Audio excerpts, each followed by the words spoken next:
Assalamualaikum dan selamat datang ke dalam video yang kedua. Dalam video kali ini kita akan membuat penambahan vektor yang berserenjang.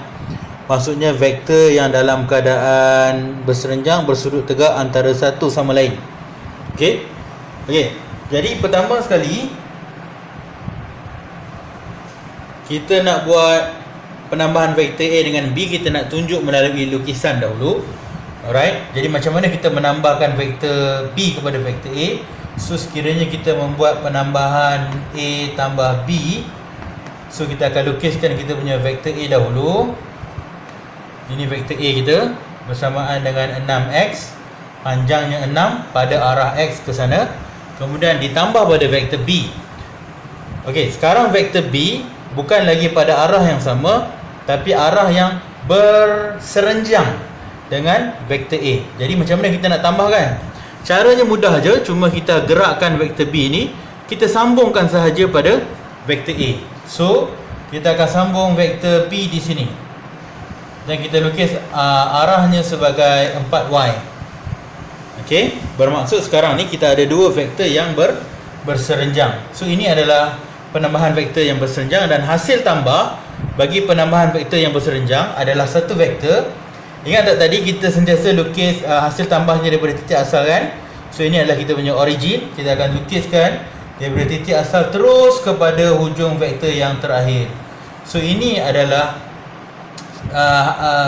hasil tambah vektor kita ataupun vektor paduan kita. Ini adalah vektor A pada arah X, dan ini adalah vektor B pada arah Y.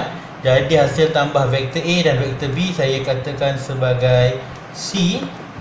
Saya ambil dia sebagai C. Jadi ini adalah vektor C. Jadi inilah vektor paduannya. Jadi secara matematiknya kita akan menulis sama macam lukisan yang kita buat. Saya gerakkan sedikit. So hasil tambah vektor A tambah vektor B bersamaan dengan 6x tambah 4y.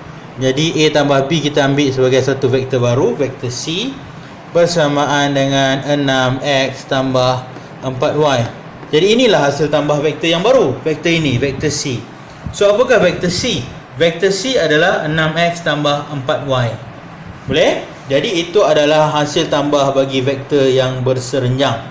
So sekarang kita sudah ada resultant vector. Bagaimana untuk mencari magnitude of the resultant vector? Okey, kita kembali kepada lukisan kita di sini. Okey, kalau kita lukis semula vektor kita ni tapi kita tak ambil direction dia, maksudnya kita hanya ambil magnitude. Maksudnya segitiga kita ni, kalau kita lukis semula daripada sini, segitiga kita ni kita ada panjang mengufuk dia 6. Sorry, tak nampak, saya lukiskan di bawah, ke bawah. Okey, kalau kita hanya ambil magnitude, kita ada satu segitiga yang panjang mendatar ataupun panjang mengufuknya 6 dan panjang tegaknya 4. Kalau kita hanya ambil dia punya magnitude saja ya. Jadi bermaksud panjang vektor diagonal ni, magnitude of the resultant vector, vector C tadi, kita boleh cari menggunakan Pythagoras theorem. Okey, sebab apa? Sebab kita ada dua segitiga bersudut, kita ada satu segitiga bersudut tegak. Jadi panjang ini merupakan magnitude of the resultant vector. Jadi kita boleh cari dengan 4 square tambah 6 square square root, which is bersamaan dengan square root 52.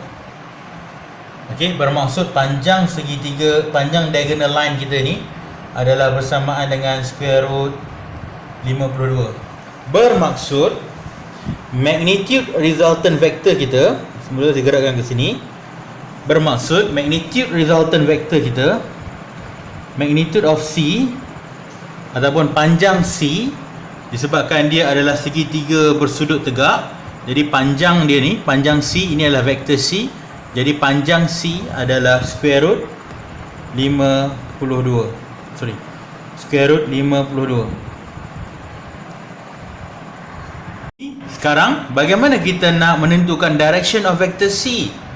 Kalau kita kembali kepada arah lukisan vektor kita tadi, okey, kita dah ada tadi 6x 4y Jadi kita dah tahu berapa panjang ini, iaitu magnitude of vector C kita dah tahu.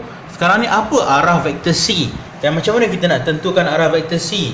Arah vector C adalah kita tengok kepada, kalau ini adalah paksi X, okey. Kita nak tengok angle ni. Angle vector C kepada paksi X kita ambil sebagai arah vector C. Kalau arah vektor A adalah 6x, arah vektor B adalah 4y, bermaksud arah vektor C kita nak tengok daripada paksi X ni berapa. Bermaksud kalau kita kembali kepada kita punya diagram di bawah ni, maksudnya kita nak cari angle ni berapa. Angle tu boleh Jadi angle berkenaan boleh dicari dengan menggunakan hukum sama ada kita pakai sin, cos ataupun tangent. Jadi saya ingat saya nak pakai yang senang, kita akan pakai tangent lah. So tangent theta, ni boleh nampak saya turunkan lagi sikit.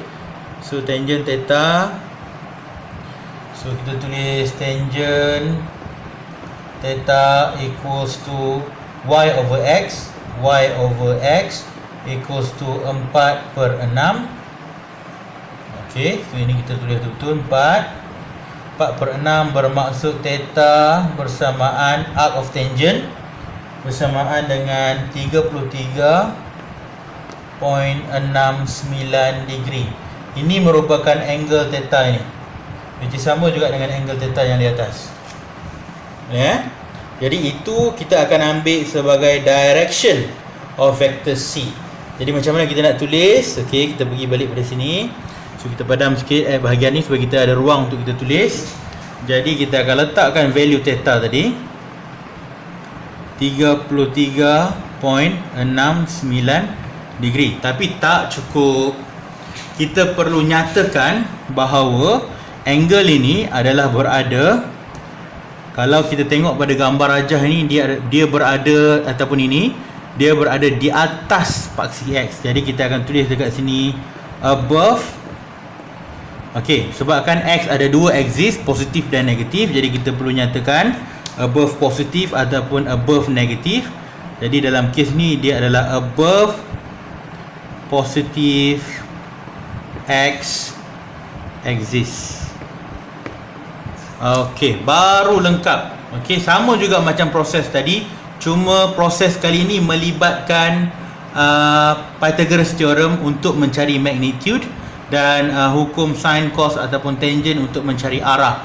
Itu sahaja beza dengan sebelum ni, disebabkan kali ni vektor kita bukan dalam satu arah sahaja tetapi dua arah, di mana dia akan membentuk satu segitiga bersudut tegak. Jadi untuk mencari panjang diagonal line, kita akan pakai Pythagoras theorem. Ini kita dapat square root 52, dan arah dia kita akan pakai tangent untuk mencari arah. Dan akhir sekali kita akan dapat jawapan. Ini adalah vektor resultant kita, ini adalah magnitude of the resultant vector kita, dan gabungan kedua-dua ni merupakan arah vektor kita, vektor resultant kita.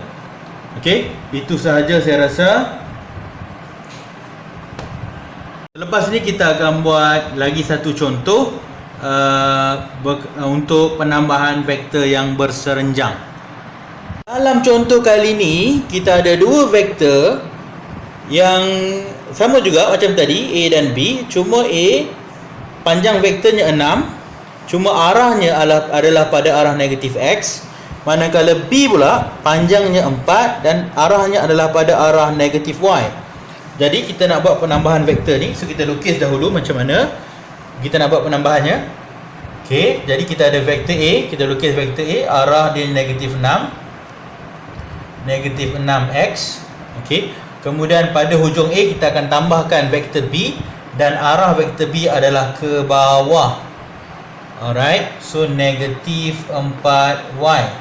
Jadi kita punya resultant vektor adalah daripada titik asal pergi ke hujung vektor yang terakhir ataupun vektor yang kedua kita ni. Jadi ini adalah hasil tambah penambahan vektor. Sekiranya kita menulis penambahan vektor A tambah B menghasilkan satu vektor baru, vektor C, bermaksud ini adalah vektor C kita. Alright, so ini adalah vektor C. Jadi apa itu vektor C? So kita boleh tulis vektor C adalah vektor A tambah vektor B. vektor A kita ada negatif 6x tambah negatif 4y. Jadi vektor C kita adalah negatif 6x tolak 4y. Itu adalah vektor C kita. Okey. Jadi kita dah dapat vektor C kita. Sekarang kita nak mencari magnitude dan arah. Jadi kita akan lukiskan satu segitiga. Kalau kita hanya ambil dia punya magnitude sahaja, so magnitude segitiga kita yang ke sini adalah 6, panjangnya 6. Okey, kemudian betulkan balik. So ini 6. Okey. 6, kemudian dia ada satu panjang ke bawah. Okey, kita buat garis putus-putus. Panjang ke bawah sebanyak 4. Bermaksud panjang ini adalah sebanyak, kita dah buat tadi, square root 52. Okey, bermaksud panjang C sama macam tadi, square root 52, which is bersamaan dengan 6 square tambah 4 square. Okey, kita menggunakan Pythagoras theorem untuk mendapatkan panjang. Okey, sekarang seterusnya kita akan mencari arah ini, arah theta ni. Okey, arah theta kita boleh cari guna theta sama dengan tangent, ataupun kita tulis tangent theta equals to y over x equals to 4/6. Kita hanya ambil panjangnya saja, 4/6. Ini kita tengok berdasarkan segitiga ini, panjang y dia 4, panjang x dia 6, so 4/6. Dan finally kita akan dapat, turunkan ke bawah sikit, nilai theta bersamaan dengan sama macam tadi, iaitu dikira semula shift tangent 4/6 bersamaan dengan 33.69 degree. 0.69 degree. Okey, tapi ini belum lagi final answer ya. Jadi apa yang kita patut buat adalah kita kena tengok semula pada kita punya lukisan tadi ni. Penting sangat untuk kita ada lukisan ni. Okey, jadi kalau kita tengok, ini adalah angle theta kita. So angle theta kita ini adalah paksi x, tapi ini adalah negatif x. Okey, bukan lagi positif x Jadi bermaksud vektor C kita ni, vektor C yang ini, okey, angle dia adalah, direction dia, kita akan tulis, kita gerakkan sedikit ke kanan. So kita akan tuliskan di sini. Okey, nilai yang kita dah dapat ni, kita akan tulis theta sama dengan 33.69 dan kita akan nyatakan arahnya below negative x axis. Okey, jadi untuk penambahan vektor berseranjang ni, ini adalah kita punya resultant vector. Okey, vector resultant kita dalam bentuk vector. So ini adalah vector C kita, hasil tambah A dan B. Ini adalah panjang vektor kita ataupun magnitude of the resultant vector menggunakan Pythagoras theorem. Kita dapat daripada segitiga ni. Okey, kemudian last kali kita cari arah vektor resultant daripada segitiga ni juga pun boleh, ataupun kita refer kepada gambar yang di atas ni. Jadi arah resultant vector kita adalah pada angle dia adalah 33.69 dan kita mesti nyatakan kedua-dua benda ni, dia punya value angle dan di mana dia berada. Jadi ini akan bagi kita direction. So ada tiga perkara vector, magnitude dan direction. Okey, saya rasa untuk bahagian penambahan vektor yang berseranjang sampai di sini sahaja. Selepas ini kita akan membuat satu contoh penambahan vektor yang diagonal.